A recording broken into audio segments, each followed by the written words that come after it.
in 40 cal, but he was loading it super low, like just enough so he would make major power factor, like not a half a gram more, and it was like, it was such a damn heavy. Shooting it pretty well.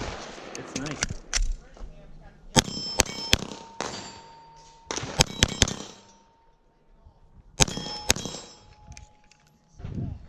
I hate when I miss. Everybody does. Hey everybody, what's up? Episode 4 of the Usp9 Sd, codename Pink. Now I know most of these episodes were updates on the assembly process and not so much shooting. So this was a gun that I purchased kind of on a whim, and it was sitting in Cabela's in Texas, just wanting a new home.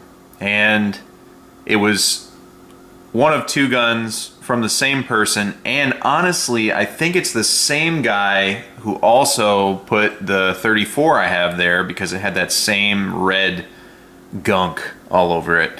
I would have bought his 45 tactical that was sitting there, but it had an impact mark on the inside of the slide and the breech, so she was not good to go. But the Usp9 Sd was in perfect shape, and I was happy to buy it. So that's a little history lesson on this setup. Also, I'm filming from my brand new house. So this is the first video I'm doing here. I forgot a lot of my stuff, but we have a massive kitchen counter now, and that's what I'm using, so that's why the lighting looks funny. But enough of all that. Let's get down to business and defeat the Huns. I mean, talk about the Usp9 Sd. I actually took it out shooting twice, which I half updated with the P30L Gray Guns kit when I was shooting it versus that setup. So I put about 50 rounds through there, and then I put 150 through it, bringing the round count to 350 rounds as of this date. So I had some undercharged 124 left, and then I picked up some 147s, but they look just like 124. You shoot enough 9mm, you can look at the bullet and be like, that's not a 147. So it had the same geometry as a 124, and when we shot it with the undercharged 124s, it was hook, line, and sinker the same. If you shoot enough 147, you know that 147 is how a 9mm mimics the recoil impulse of a 45. 147 is also subsonic, which is great for a suppressor, so I was like, hey, we could shoot some 147s, get used to the push weight before I put a can on this thing.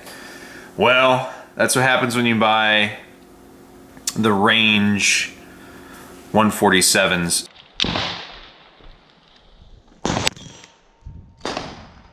I don't know. That felt like a 124.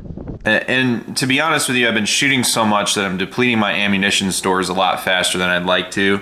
I'm down to dangerous low limits with 45 and 9mm ball. My self-defense ammo has been piling up nicely, and I even shot some on this day, but that's for upcoming videos. It was really, really nice to shoot this gun, and shooting it with full power ammunition is completely fine, and it shoots just as smooth with that full power ammunition, and I can keep it pretty flat as you've seen before.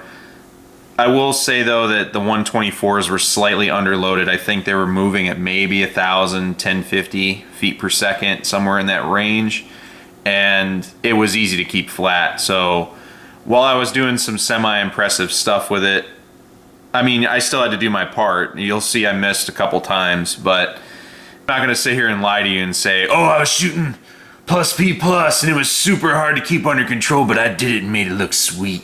This is what a lot of people on YouTube do, is they shoot really soft pressure stuff so they look cool.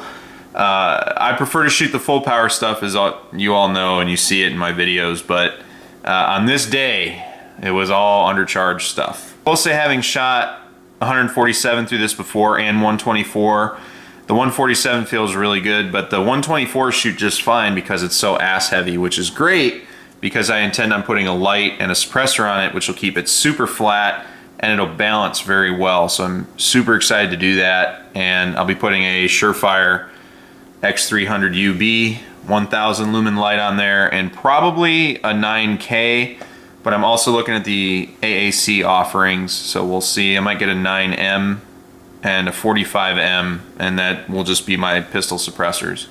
So we'll see how that goes. But it was very nice to take it out, and the reason we had the shoot that day is because my buddy came down to Florida to visit. He has a lot of the same guns. I've referenced him before in a lot of my videos. He's really, really good at rapid fire flatness. So he and his father came down and they both shot it, and it was a really good testament to the setup because they were able to pick it up, run it, and they really enjoyed how I had it set up, which really gives me a lot of pride in how I do business. Overall, I'm very happy with this gun. Part of the reason I don't shoot it that much, honestly, is because I want to shoot it when it's fully set up so I can realize, you know, the absolute completed potential and fun factor and recoil impulse and it fulfilling the exact role I'm putting it in versus, you know, shooting it when it's, I mean, the gun itself is completed. The only thing I have to do is add 2 attachments and then we're good, but I would prefer to shoot it that way. I will say, as is though, it is a great shooter and a tack driver. I also plan to do a versus video between this and the Legion. Essentially, the Legion is a factory semi-custom gun with SIG and Gray Guns teaming up to make a semi-custom pistol that's not an X series.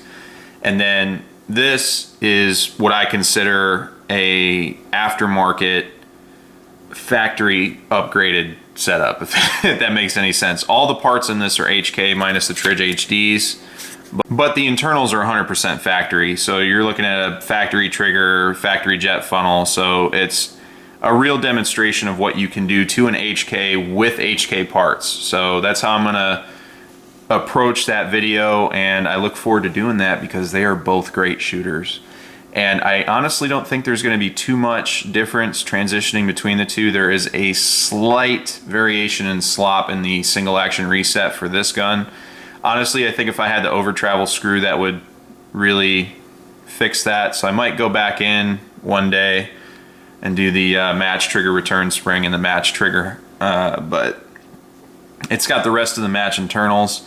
For those that weren't following before, I had a out-of-spec trigger return spring in the match kit, and it gouged up the match trigger, so I could not use the trigger or the spring, so I had to put the stock trigger in stock trigger return spring, but all the rest of the guts are match. So I benefit from the reset. It's just this spring's just a little heavier, which actually might benefit me because the reset's a little more authoritative. So anyhow, enough of me rambling. And I really got to get on getting Trijicon HDs on all the USPs in the house. My wife's Usp9 compact and my Usp45s really need those HDs because they are perfect on a USP series gun. They really work on a USP series. But anyways, thanks for watching. Take care of each other, stay safe, and support and defend the Constitution of the United States of America.